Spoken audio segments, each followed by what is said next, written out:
একটা গল্প মনে পড়ে গেল।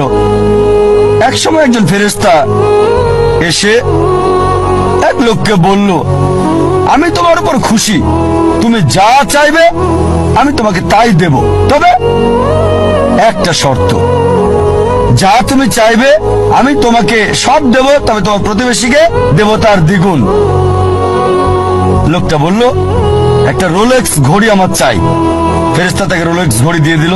প্রতিবেশী দুটো রোলেক্স ঘড়ি পেল। লোকটি বলল, একটা মার্সিডিজ গাড়ি আমার চাই। ফেরেশতা তাকে মার্সিডিজ গাড়ি দিল। প্রতিবেশীকে দুটো মার্সিডিজ দিল। লোকটি বলল, একটা সুন্দর বড় বাংলো চাই। ফেরেশতা তাকে সুন্দর বড় বাংলো দিল। তার প্রতিবেশীকে দেওয়া হলো দুটো সুন্দর বড় বাংলো। লোকটি পরে বলল, দয়া করে আমার শেষ ইচ্ছাটা তুমি পূরণ করে দাও। কি সেটা? আমার একটা চোখ তুমি নষ্ট করে দাও, যাতে কিছু আমি চোখে না দেখতে পাই।